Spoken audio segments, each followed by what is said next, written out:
Good morning to you. Welcome to Up to the Minute. I'm Todd Duplantis, and we've got your HCC news and information for the next half hour. By the way, it is the 23rd of June, a Wednesday. Good to have you with us. A little bit steamy outside this morning. If you haven't been out, it's like stepping into, when on Raquel, when you go into your bathroom, you turn your shower on, you close the door and you leave for a few minutes and you forget, oh, wait, the shower's on. You walk back in the bathroom and it's all steamy and foggy. That's what it's like outside.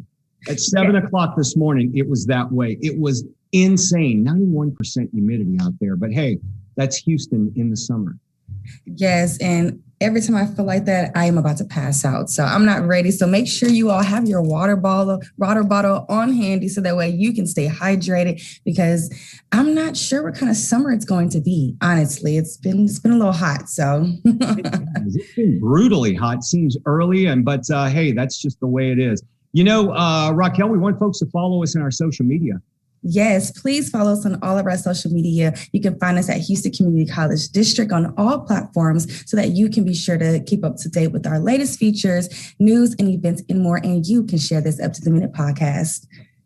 That's right. So stick around, folks. We're going to bring you your news and information, and Raquel's going to return in just a little while, and she'll be bringing us up to speed with what's going on around the district. We've got a couple of guests on this morning. Beverly Hopson is an instructor in our HCC's continuing education program. She's a yoga instructor. Good morning, Beverly. How are you?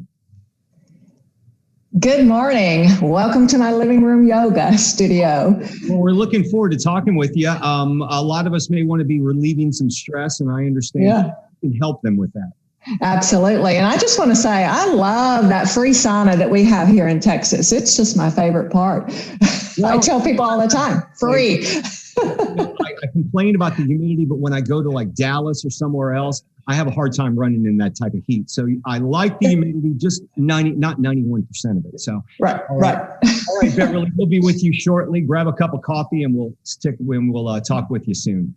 We're going to kick things off, and we're talking with Stewart Masterson. Stewart is the president of Texas Solar Outfitters, LLC, and he's also on our advisory board for HCC's Industrial Electrical Program. Good morning, Stewart. How are you? Good morning. I'm doing great. Well, it's good to see you. A few weeks ago, the ERCOT, of course, Electric Reliability Council of Texas, asked residents to conserve energy. They were saying, we were going to reach unprecedented, limits on the grid. We went through this in February. I know there's a lot of questions out there. It's no newsflash that we're in the midst of a hot summer in Texas. That's the way it always is. I guess the big question a lot of people are asking, and being an electricity expert, maybe you can answer, why is ERCOT already asking for conservation? I mean, we all know it's hot outside. Well, poor planning would be a big part of it, and not holding people accountable for what they're supposed to be doing. Well, that's a thing about the accountability, and we would think, at least with the latest, Texas going into session with our government over the past few months, that this has been addressed, especially since we had the breakdown back in February. But from what I'm reading, and maybe you correct me if I'm wrong, a lot of plants were going to go offline during the cold season. They didn't. Now they're deciding to do so, and ERCOT is throwing up their hands saying, hey guys, we just can't get the power because these plants are going down. Who's telling these plants when they can turn off and do their maintenance? Well, I'm not sure about all the specifics of that, but my understanding is that when they want to have downtime, they're supposed to submit it to ERCOT, and ERCOT's supposed to approve it. So this scenario where they've got more plants down when they don't need to be is really falls back on ERCOT, saying you can be down now or you can't. Are the power plants manipulating the market? There's been some talk about that. Do you see something like that possibly playing into what is happening? It wouldn't surprise me if what their long-term plan is to try to re-regulate the state so that they can push everybody out except themselves. There's a whole lot of mismanagement in ERCOT that's been there in the way that the interests that have been served have been the large retail electric providers and generators, where they're the ones that are benefiting from the scenario. I mean, the crises that get created benefit them. And so, while the governor has done a good job of trying to realign the boards, they're not doing enough. And really, it comes down to we need more representation on there that is there serving the customers themselves. A perfect example is if you guys saw how the pricing went from roughly 9 cents or 10 cents per kilowatt hour during the freeze to $9. Well, it's the only market I know that has a circuit breaker that has to go 1,000 times what it is before it happens. That's not an accident. They have that in place because what it does is it basically put the smaller providers out of business, and the bigger companies are able to come in and pick them up. What they didn't figure this time is that it was going to run over for so long, so everybody ended up eating some of it. But that was pure mismanagement, and everybody knew that was set up wrong from the very beginning. Let's talk about your company, Texas Solar Outfitters. You obviously are providing an alternate source of energy for people. Maybe you can tell us a bit about your company. And also, I want to talk to you about your role on the council that you serve on with the advisory council with HCC. Sure. And Matt Adams is the one that's got the programs, the classes at HCC that are there to, that are solar oriented, that are PV oriented, that are renewables oriented. And I think it shows great vision on his part. And Dean Asper is supporting it, and even the chancellor. I think it shows great vision. I think it shows direction from the college to have programs that are focused on future jobs that are out there, because this is where it's at, and the growth that's going to come about out of this over the next few years in the state of Texas is going to be phenomenal. Our company, Texas Solar Outfitters, is the oldest solar service provider in the Houston market. So we're the oldest service provider in the 4th largest city in the country. I also have a sister company that's called Kilowatt Partners, which is in the energy brokerage business, which I've been in for the last 15 years. So I'm very familiar with what goes on with ERCOT and pricing and how they affect the market, and these crisis situations that pop up, and how it negatively impacts the consumer. Does your company, in essence, work with consumers or homeowners who may want to convert their home to using solar power, or is that what your company can do? Yeah, that's what we do. Is we provide solar for roofs. We provide EV charging stations for home. We provide generators. We do battery backup. So we provide you with the ability to get your own source of electricity, and be what they call islanded, so where you're not dependent upon ERCOT. And let me just point something out that people don't really realize about solar. I mean, we've all kind of watched it over the years, and it started out to where it's just about how green can you be and trying to save the environment. We're now at the other end of the spectrum, where the real cost for electricity for you over the life of your solar system is less than 5 cents per kilowatt hour all in. Wow. Plus, you're going to see a 4% increase in the value of your home. So the real cost of that electricity for you after your appreciation is more like 2.5 cents, as opposed to paying 10 to 14 cents to the large retail electric providers. And if you add some battery backup or a generator, now you are autonomous, and when the grid goes down, you will have power. Well, that was what I was going to ask. This makes you independent, but that's got to scare the heck out of the norm, which is having an electric company that provides you power. If you're producing your own power, there's no need for them. So there's got to be a lot of pushback, I would imagine, from the quote big oil. Absolutely, and actually, what's happening now is you're seeing the regulated parts of the state, the co-ops, the Pedernales Electric, Fayette Electric, the co-op. They're now making it more difficult, and they're actually penalizing people for trying to put solar on their house. So it's what you're saying is absolutely correct. They're not being friendly. What if someone wants to convert their home to solar power? How difficult is the process? And is it a process where I imagine it's going to cost a little bit? Can you do it through a loan situation where you can maybe pay it off monthly with your note? How does that work? Yeah, I mean, there's really three ways to do it. You write a check for it. You use a solar loan, which are out there that are pretty expensive. It's more like a car loan. Right. Or you can actually do a refinancing on your home and put the system on and pay for it over 25 or 30 years. And the nice thing about the refinance loans is that it's cheaper than the solar loans. So you can essentially put it on your house and not have it cost you anything to refinance your home.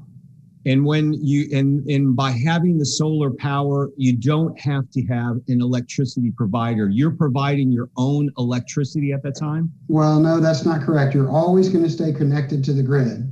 Okay. But you can produce as much energy as you need, plus additional that you can sell back to the system. Oh, really? But just having solar doesn't give you power if the grid goes down. You have to have either battery backup or a generator, because when the grid goes down, the solar turns off. So this is what they found out in California when they had all of the fires with PG&E. People had solar on the roofs and they thought they were covered. PG&E turned the power off and the solar went down. The solar has to have something to feed back into, and that's why you've got to have the battery in there to balance out the solar that's generating that electricity. Stewart, once again, going back to ERCOT, do you see things getting better in the near future? Will the laws that were passed when they do go into effect? I'm hearing it's not till next year. Will they make any difference, or is this going to continue to be mismanagement? I think that the governor's heart is in the right place and he's made steps to improve it. But my expectation is that they will continue to do what they allow crises to happen that cause problems, that put fear in people and cause prices to go up. In terms of them not putting in any improvements until next year, what they don't tell you is that a lot of the natural gas pumping stations that were around, the power got shut off on a lot of those. Well, the reason that it got turned off was most of them didn't bother to file the paperwork that they were on the critical load list. Right. So they would shut the power down, and now they didn't have any gas to even turn things back on again, mainly because they weren't doing the paperwork. So who's held responsible for that? And that's not a fix that has to wait till next year. That's something they can do now so that we have power. Absolutely. Stewart Masterson, he's the president of Texas Solar Outfitters, LLC. And they're also on the advisory board for HCC's Industrial Electric Program. Stewart, we appreciate you being here this morning. Thank you for joining us. Thank you. It was great. We're going to have we'll put some information on your company, the link to your company in the social media post for the show. Thank you. Thank you.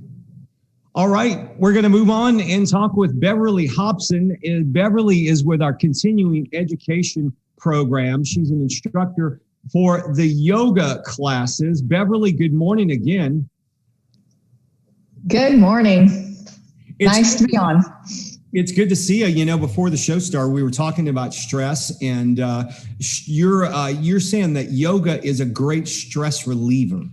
Absolutely. One of the things it teaches during your class time is how to quiet your mind. And a lot of exercise programs don't address that. It's just go, go, go, go, go, and you're exhausted at the end. But we have built-in relaxation. Well, I start my morning just about every day by going for a run, and that kind of clears my mind, get things going for the day. I can't say I've ever tried yoga. Can't say I have ever. It's not that I didn't want to do it. It's just never come up. Would yoga be a good supplement for people who are runners or people who are active on the bike or things like that? Absolutely, because yoga allows you to stretch those muscles that you're using when you're running. So I'm sure you stretch before and after your run. So yoga just does more intensely that stretching and it addresses injuries as well. So if you have some sort of knee injury or something that's attributed from running or whatever you're doing, it helps you build those muscles to support your joints to allow you to do it even more. What got you started in yoga? Well, in my 30s, I was juggling my career and my family and just burning on all cylinders and burning my candle at both ends and just kept getting sick. And the doctor said, these are stress-related illnesses. He said, you need to address, cut the stress out. And, life is stressful. You're not just going to cut the stress out. So I realized I needed to learn to deal with stress differently. And what I realized was my mind would race. So I would go to bed at night and I'd wake up in the middle of the night thinking about, what do I have to do? I need to get my grocery list done. What do I need for work? What do I need for home? And it was just, I was not getting good sleep that I needed to be able to function through my day. So that's when I found yoga. Just loved it from the very first class that I took. I left feeling so peaceful and so calm. And that night, I got the best night's sleep that I'd ever had in a long time. So I was like, well, I have to do this every day. So it was very, very addictive for me. And it's very, very subtle. You realize you feel good after yoga, but you don't realize the long-term feel good from yoga until you have some time off. And I've always been affiliated with a school district, so we function on an academic calendar. So we have built-in 2 weeks off here and there, and my students will come back and it's, oh my gosh, I forgot how bad I was feeling and I need yoga. So it's very addictive for me and for my students, I think. Well, hearing of your students, I hear your class is pretty popular online. Before the COVID shutdown, had you ever done classes online before? No, never. It was a new experience for me. I had to learn to do some things differently. Pushed me out of my comfort zone, which is good. So I feel more comfortable now doing it. It has some great benefits. Like some of my people travel a lot. Well, they weren't traveling during the pandemic, but they travel a lot and they'd miss class because, they couldn't log on online. It was only in person. So it has helped, for them to be able to move around and join part of the class and not stay for the whole class.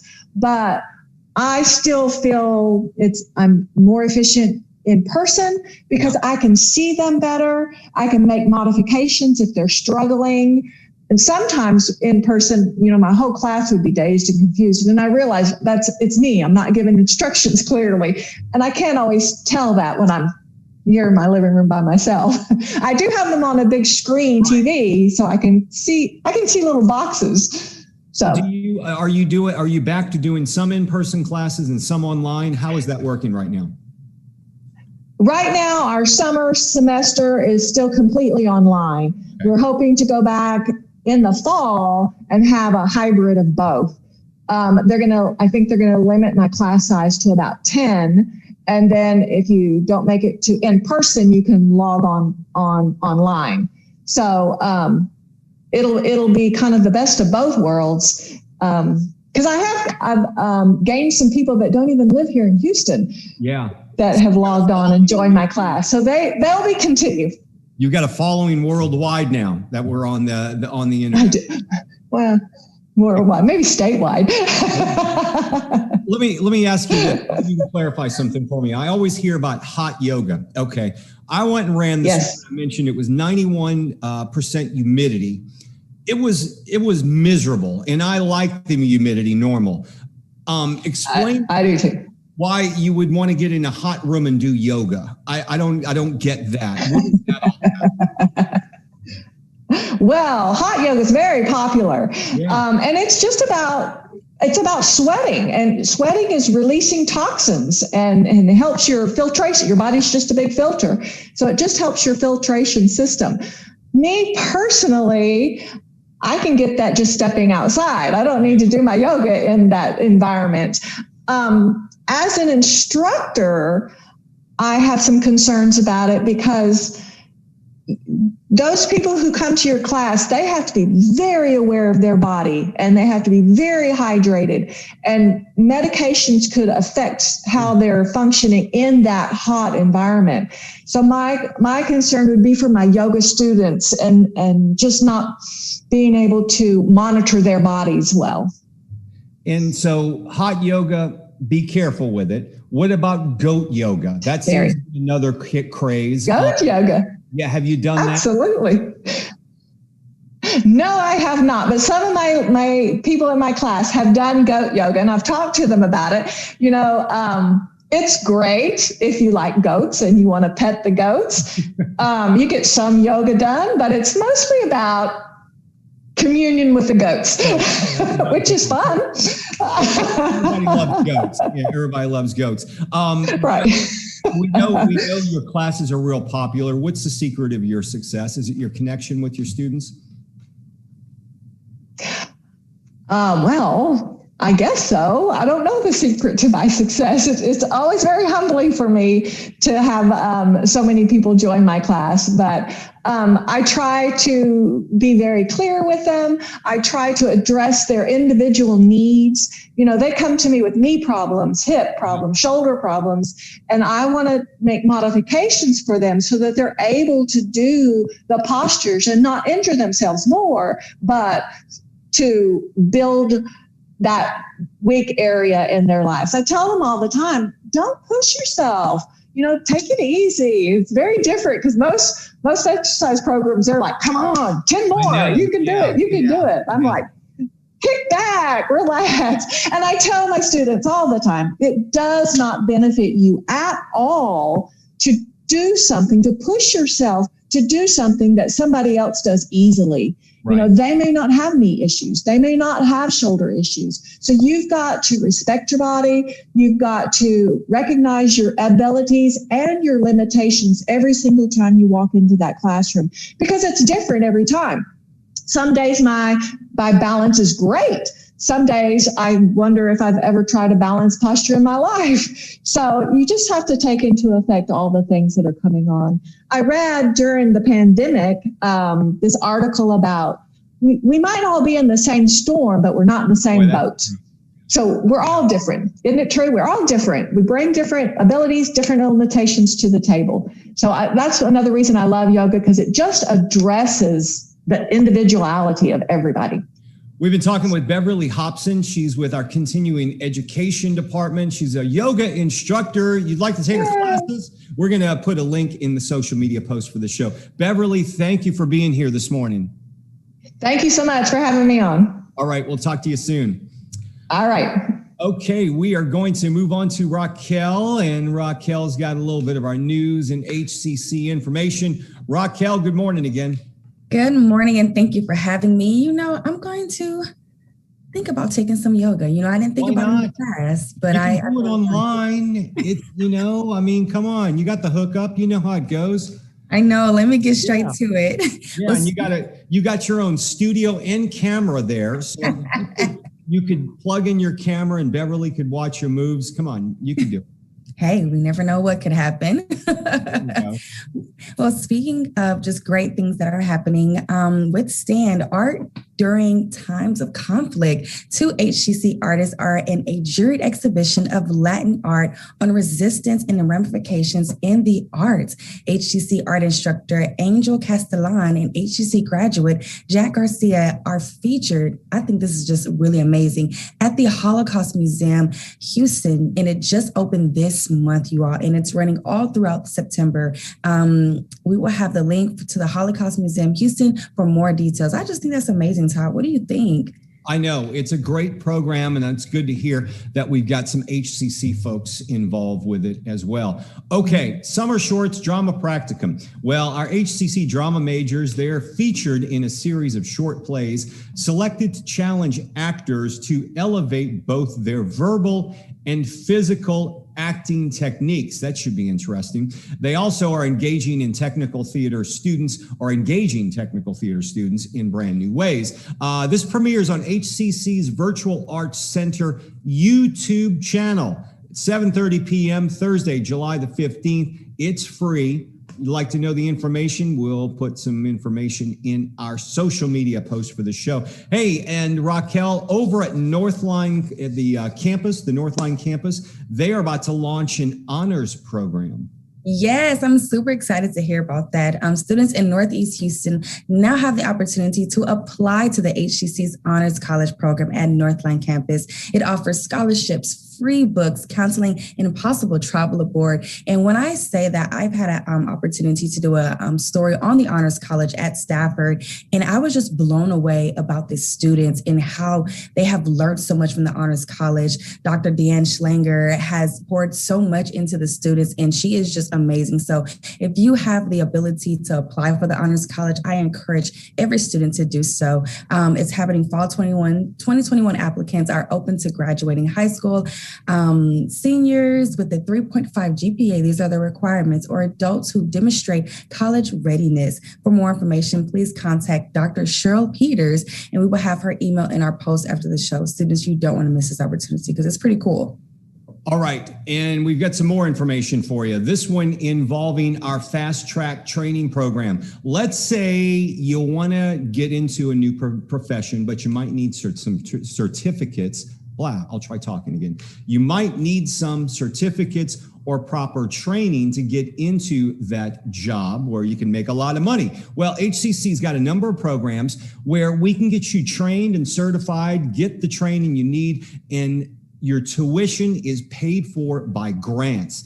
It's the fast track training program. There's a lot of things from logistics to welding, HVAC, cybersecurity. There's some IT classes. There's also some medical careers you can get involved in. Many of these folks, you can get trained in less than 6 weeks or less.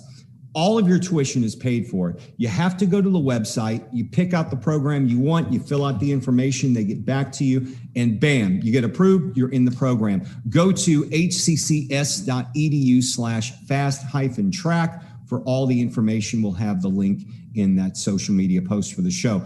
Path to Profession, that's going on as well, Raquel.